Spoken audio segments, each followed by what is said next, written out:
ஒரு அழகான பிரதேசம். அந்த பிரதேசத்தை ஒரு மன்னர் ஒருத்தர் ஆண்டுக்கிட்டு வந்தார். அந்த மன்னர் அந்த நாட்டோட கட்டமைப்பை ரொம்ப அருமையாக வடிவமைச்சிருந்தார். ஒவ்வொரு நிர்வாகத்துக்குமே ஒரு அமைச்சராக நியமிச்சிருந்தார். எல்லா அமைச்சர்களுமே ரொம்ப திறமையாக செயல்பட்டுக்கிட்டு வந்தாங்க. அதுபோல தான் பாதுகாப்புத்துறை அமைச்சராக ஒரு மனிதரை நியமிச்சிருந்தார்.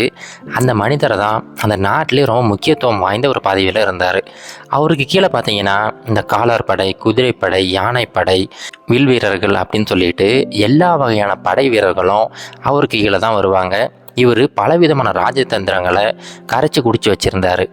நிறைய நாடுகளுக்கு ஒற்றர்களை அனுப்பி அவங்க மூலமாக தகவல் சேகரிப்பார். இந்த நாட்டுக்கு எந்த ஒரு பிரச்சனை வந்தாலும் ஆளாக வந்து நிற்பார். அந்த அளவுக்கு ஒரு முக்கியமான பதவியில் இந்த மனிதர் இருந்தார். இப்போ எல்லாமே நல்லா தான் போய்கிட்டு இருந்துச்சு. ஒரு சமயம் என்னாச்சுன்னா, இந்த பாதுகாப்புத்துறை அமைச்சர் அரசாங்க வேலையாக வெளியூருக்கு போக வேண்டியிருந்துச்சு. அது ரொம்ப தூர தேசம். அதனால் கப்பலில் போனார். போயிட்டு ரிட்டர்ன் வரும்போது பார்த்தீங்கன்னா அதிகப்படியான புயலில் அவருடைய கப்பல் சிக்கிடுச்சு. இப்போ அவருடைய கப்பல் கிட்டத்தட்ட மூழ்கிற நிலைக்கு வந்துடுச்சு. அவருக்கு நீச்சல் தெரியும். ஆனால் என்ன தான் நீச்சல் தெரிஞ்சால் கூட அந்த புயலோட வேகம் இவரை கொஞ்சம் கொஞ்சமாக மூழ்கடிய ஆரம்பிச்சிடுச்சு. இவர் எவ்வளோ முயற்சி பண்ணி பார்க்குறாரு. அவர் என்ன தான் முயற்சி பண்ணாலுமே அவரால் அந்த புயல்லேருந்து மீண்டு வரவே முடியலை. அந்த புயல் அவர் அப்படியே கடலில் ஜலசமாதி பண்ணிடுச்சு. இப்போ இவர் இறந்த செய்தி நாடு முழுக்க பரவிடுச்சு. மன்னருக்கு அவருடைய கையை ஒன்று உடைஞ்ச மாதிரி ஃபீல் பண்ண ஆரம்பிச்சிட்டாரு. இப்போது அந்த அமைச்சர் இருந்த துக்கத்தை ரொம்ப நாள் அனுசரிக்கிறாங்க. எல்லா மக்களும் ரொம்ப சோகமாக இருக்காங்க. ஆனால் என்ன தான் சோகமாக இருந்தால் கூட அவருடைய இடத்த நிரப்புறதுக்காக கண்டிப்பாக இன்னொரு மனிதர் தேவைப்படுறாரு. இப்போது இவர் இல்லாததை பயன்படுத்தி நிறைய மனிதர்கள் தேவையில்லாத வேலைகளில் ஈடுபட்டுக்கிட்டு இருந்தாங்க. ஒற்றர்கள் பல பேர் தவறான தகவல்களை மன்னர்கிட்ட கொண்டு வந்து கொடுத்தாங்க. அதுவும் நிறைய பேர் என்ன சொன்னாங்கன்னா, மன்னருக்கு எதிராகவே ஒரு புரட்சி படை ஒன்று நாட்டில் உருவாகிக்கிட்டு இருக்குது, அதனால் சீக்கிரமாகவே மன்னர் வீழ்த்தப்படுவார் அப்படிங்கிற மாதிரி பலவிதமான தகவல்கள் ஊரெல்லாம் பரப்பப்பட்டுக்கிட்டு இருந்துச்சு. இதையெல்லாம் பார்த்துக்கிட்டு இருந்த மன்னர் இதுக்கு ஒரு முடிவு கட்டி ஆகணும் அப்படின்னு சொல்லிட்டு ஒரு முடிவு ஒன்று எடுக்கிறாரு. அது என்னன்னா, இப்போது அந்த பாதுகாப்புத்துறை அமைச்சர் இறந்துட்டார். அவருடைய இடத்தை நிரப்புறதுக்காக அவரை மாதிரியே ஒரு திறமையான, ஒரு பலசாலியான, அதே மாதிரி ரொம்ப தைரியமான ஒரு மனிதரை செலக்ட் பண்ணணும் அப்படின்னு சொல்லிட்டு முடிவு பண்ணுறாரு. இப்போது எல்லா அமைச்சர்களையுமே கூப்பிட்டு ஒரு ஆலோசனை நடத்துகிறாரு. ஆலோசனை பண்ணி என்னப்பா பண்ணலாம், இந்த மாதிரி அவர் போயிட்டார், இப்போ அவருடைய துறையை நீங்கள் எல்லாமே சேர்ந்து பார்த்துக்கிறீங்களா, இல்லை புதுசாக ஒரு ஆள்லாம் போடணுமா அப்படின்னு சொல்லிட்டு எல்லாருக்கிட்டையும் சஜஷன் கேட்குறாரு. இப்போ எல்லாருக்கும் என்ன பயம் அப்படின்னா, மொத்த நாட்டோட பாதுகாப்புமே அந்த ஒரு மனிதர் கையில் தான் இருக்குது. அவருடைய வேலை அந்த அளவுக்கு ரொம்ப ஆபத்தானது. அந்த இடத்த நிரப்புறதுக்கு எந்த ஒரு அமைச்சரும் தயாராகவே இல்லை. ஒவ்வொருத்தரும் தட்டி கழிக்கிறாங்க. இல்லைம்மா, எங்களுடைய வேலையே நிறைய இருக்குது, எங்களால் அந்த வேலையை சேர்த்து பார்க்க முடியாது அப்படின்னு சொல்லிட்டு ஒவ்வொருத்தரும் சொல்லிக்கிட்டே வராங்க. இப்போ கடைசியில் மன்னர் ஒரு முடிவுக்கு வராரு. சரிங்கப்பா, ஒன்று பண்ணுவோம், நம்ம நாட்டில் இருக்கிற எல்லாருக்குமே தண்டூரா மூலமாக செய்தி அறிவிங்க. இந்த மாதிரி பாதுகாப்புத்துறை அமைச்சர் பதவிக்கு யார் வேணாலையும் விருப்பம் தெரிவிக்கலாம். அவங்க எல்லாருக்கும் சேர்த்து ஒரு போட்டி ஒன்று நடத்தப்படும். அந்த போட்டியில் யார் ஜெயிக்கிறாங்களோ அவங்களுக்கு பாதுகாப்புத்துறை அமைச்சர் பதவி வழங்கப்படும் அப்படின்னு சொல்லிட்டு எல்லாருக்கும் சொல்லுங்கள் அப்படின்னு மன்னர் அறிவிக்கிறாரு. மன்னர் அறிவித்தது போலவே அடுத்த நாள் நாடு முழுவதும் தண்டூரா மூலமாக இந்த செய்தி பரப்பப்படுது. இப்போது நிறைய மக்கள் இந்த பதவிக்கு வரணும் அப்படின்னு சொல்லிட்டு ஆசைப்பட்றாங்க. அதில் ஒரு 10 இளைஞர்கள் ரொம்ப திடகாத்திரமாக இருக்காங்க. அவங்க இந்த போட்டிக்கு தயாராக இருக்கும் அப்படின்னு சொல்லிட்டு மன்னர்கிட்ட விருப்பத்தை தெரிவிக்கிறாங்க.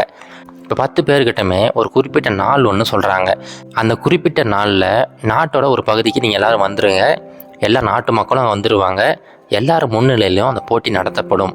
அந்த போட்டியில் யார் வின் பண்ணுறாங்களோ அவங்களுக்கு தான் அந்த பதவி அப்படின்னு சொல்லிட்டு மன்னர் அறிவிக்கிறாரு. இப்போது 10 இளைஞர்களும் ரொம்ப கடுமையாக பயிற்சியில் ஈடுபடுறாங்க. எப்படியாவது அந்த போட்டியில் ஜெயிச்சு அந்த பதவிக்கு வந்துடணும் அப்படின்னு சொல்லிட்டு ஒவ்வொருத்தரும் கடுமையாக பயிற்சியில் ஈடுபட்டுக்கிட்டு இருக்காங்க. இப்போ அவங்க எதிர்பார்த்த அந்த நாளுமே வந்துடுச்சு. எல்லா மக்களுமே கூடியிருக்கிறாங்க. இப்போ எல்லா மக்களோட எதிர்பார்ப்புமே, அப்படி என்ன போட்டி வைக்க போகிறாரு மன்னர், இது அறிவு சார்ந்த போட்டியாக இருக்க போதா, இல்லை வலிமை சார்ந்த போட்டியாக இருக்க போதா அப்படின்னு சொல்லிட்டு எல்லாருமே எதிர்பார்ப்போடு காத்துக்கிட்டு இருக்காங்க.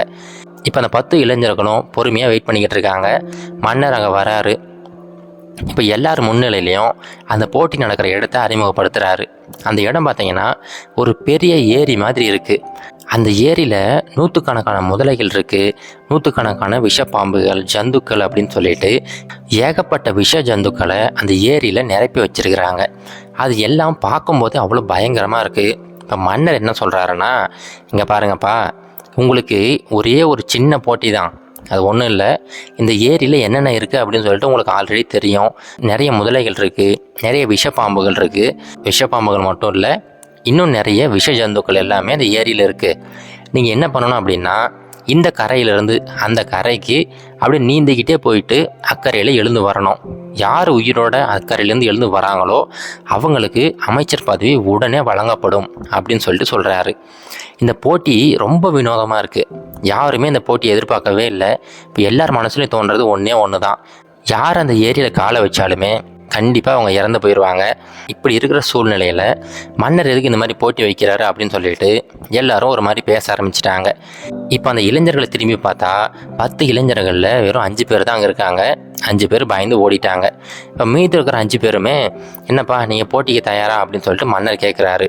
அதுக்கு அவங்க சொல்கிறாங்க, இல்லை மன்னா, நாங்கள்லாம் புள்ள குட்டிக்காரங்க, எங்களால் இந்த போட்டியில் கலந்துக்க முடியாது, உங்ககிட்ட சொல்லிட்டு போகலான்னு தான் வெயிட் பண்ணிக்கிட்டு இருக்கோம் அப்படின்னு சொல்லிட்டு அந்த 5 இளைஞர்கள்லையுமே 4 பேர் ஓடி போயிடுறாங்க.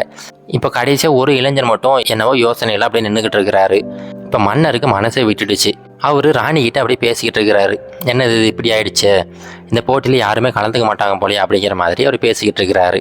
அவர் பேசிக்கிட்டு இருக்கிற அந்த சமயத்தில் திடீர்னு மக்கள் எல்லாருமே கரகோஷம் எழுப்புறாங்க. எல்லாரும் ஆரவாரமாக கத்திக்கிட்டு இருக்கிறாங்க. என்னாச்சு அப்படின்னு சொல்லிட்டு இவர் அப்படியே திரும்பி பார்க்குறாரு. திரும்பி பார்த்தா அங்கே யோசிச்சுக்கிட்டு நின்றுக்கிட்டு இருந்தார் பார்த்தீங்களா, அந்த இளைஞர் அப்படியே முன்னோக்கி நடந்து வராரு. அவர் கிட்டத்தட்ட அந்த ஏரியில் இறங்குறதுக்கு தயாராக நின்றுக்கிட்டு இருக்கிறாரு. இதை பார்த்த உடனே மன்னர் ரொம்ப பதற்றத்தோட கத்துறாரு, அங்கேயே நில்லுப்பா, போட்டி இதோட முடிஞ்சிடுச்சு அப்படின்னு சொல்லிட்டு சொல்கிறாரு. இந்த விஷயம் யாருக்கும் புரியலை. என்னது இது, இந்த மனிதர் அந்த ஏரியில் காலை கூட வைக்கல, அதுக்குள்ளே போட்டி முடிஞ்சிடுச்சு அப்படிங்கிறாரு அப்படின்னு சொல்லிட்டு யோசிக்கிறாங்க. இப்போ மன்னர் எல்லாரும் முன்னிலையும் பேசுகிறாரு. இங்கே பாருங்கப்பா, இந்த போட்டி வச்சதுக்கு முக்கியமான காரணம், அந்த போட்டியில் அவங்க ஜெயிக்கல அதெல்லாம் பிரச்சனை கிடையாது. முதல் விஷயம் அவங்களே தைரியத்தை செக் பண்ணுறதுக்காக தான். இப்போ இந்த மனிதருக்கு கண்டிப்பாக தெரியும், இந்த ஏரியில் காலை வச்சாருன்னா அவருடைய உயிர் பிரிஞ்சு போயிடும் அப்படின்னு சொல்லிட்டு. அது தெரிஞ்சுமே அவர் முன்னோக்கி வந்தார் அப்படின்னா கண்டிப்பாக அவருக்கு அதிகப்படியான தைரியம் இருக்குது. இவர் தான் அந்த பதவிக்கு சரியான மனிதர் அப்படின்னு சொல்லிட்டு அந்த மனிதரை அதே இடத்துல பாதுகாப்புத்துறை அமைச்சராக நியமிக்கிறாங்க. இப்போது இந்த கதையில் வந்தது போல தாங்க, அந்த இளைஞர் போல தான் நாமுமே நிறைய பிரச்சனைகள் நம்ம கண்ணு முன்னாடி இருக்கும். அது பார்க்கும்போது அப்படியே போதாகரமாக இருக்கும். ஆனால் ஒரு சில நேரங்களில் நீங்கள் அந்த பிரச்சனையை நோக்கி நடக்க ஆரம்பிச்சிங்கன்னா நிறைய நேரங்களில் அந்த பிரச்சனைகள் அப்படி கொஞ்சம் கொஞ்சமாக காணாமல் போயிடும். அப்படியும் இல்லைன்னா நீங்கள் அந்த பிரச்சனைகளை உடச்சி எறிஞ்சிட்டு அதுலேருந்து வெளியில் வந்துடலாம். இது எல்லாத்துக்கும் முக்கியமான காரணம், நீங்கள் ரொம்ப தைரியமாக அதை எதிர்கொள்ளணும். இது கரேஜ் டு ஆக்ட் மோட்டிவேஷன் கதைகள்.